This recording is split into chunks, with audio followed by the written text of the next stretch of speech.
Hi there. Today's theme is all about fatigue and managing your energy.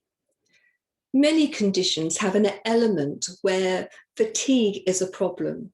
Now, I know when you speak to people and you say that I feel so tired and so fatigued, people will say, yeah, I know I had a busy day yesterday and I feel tired. But fatigue, when you have a condition like chronic fatigue or long COVID or MS, has a very different quality. You'll know, I don't need to tell you, that it's as if somebody has pulled the plug out. And managing fatigue can be a real challenge. I want to share with you my experience over the years, because I think having an understanding of how you can manage that fatigue most effectively can be helpful. And the analogy that I use for myself and for clients that I've worked with is that our energy is like a bank account. Energy is a finite resource. It's not never ending. Once you've used your energy store up, that's it. You have to then wait to regenerate energy. And ultimately, if you are poorly, it's about how do you use that energy to best effect. For me, energy is rather like a bank account. When you have lots of funds and savings, you can use your energy in any way you want. You can use your money in any way you want. You don't have to think, can I afford this? You can just go and buy it. You don't have to worry about, well, if I spend this money, what am I going to do tomorrow? Will I be able to pay the bills at the end of the month?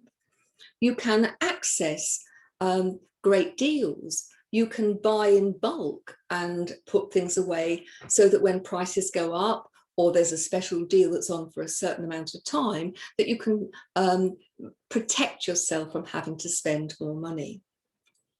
Those of you that are used to living in straitened circumstances will recognize that, energy costs, for example, are cheaper if you're able to pay by direct debit.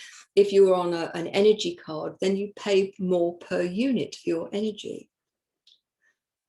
When you go into the red, not only are you paying the bank's interest on that, and it's usually a high rate of interest, but you're also paying for your overdraft. You're paying for the bank to send you rude letters and saying you have overspent.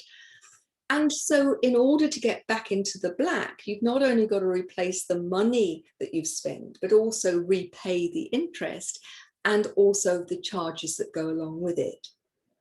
And your energy is rather like that. When you overdo it, you are then having to get to a stage where you can feel energized again, but you've got to overcome the fact that you've overdone it. And it's a really tricky balance, and one that you will have to learn the signs. So, for example, my experience was on a good day, particularly in the early days, I would go at it like a bat out of hell. I wanted to be normal, whatever normal was. And so I would overdo it. And then I would pay a huge price, both in fatigue and pain. The other thing that I found that I was doing is that I was spending all of my time doing the day-to-day stuff, the mundane stuff, and would feel guilty about doing some of the fun stuff.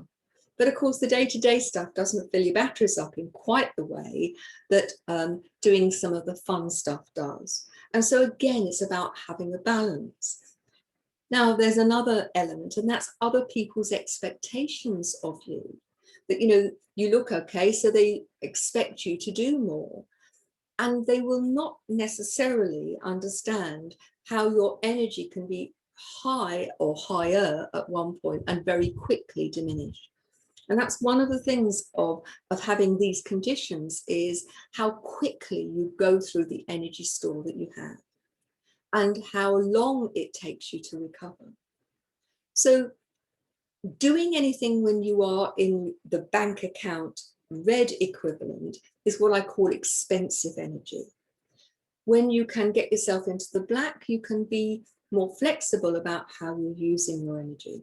Now, there are going to be other videos ready for you to watch, which talk about ways that you can save your energy, where you can husband what energy you have so you can use it in whichever way you feel appropriate.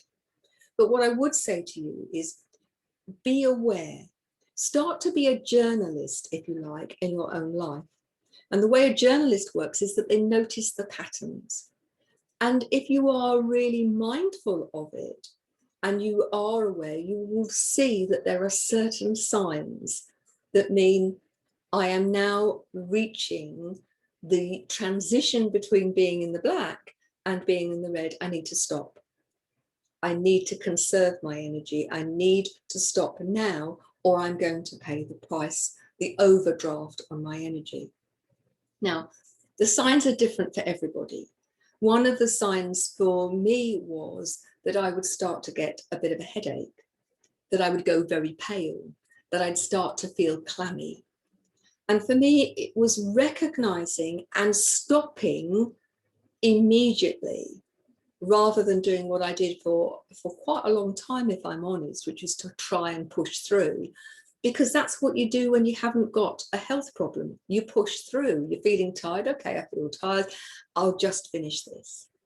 So it is about being aware, and it is about taking notice and helping the family and the people that you know recognize that if I stop now, I will have more energy later today or tomorrow or later this week. I recognize that that's my cutoff point. I'm about to go into the red. And explain the bank account principle to them, because you'll use words like tired, fatigue, and so on. They have no concept of how it feels.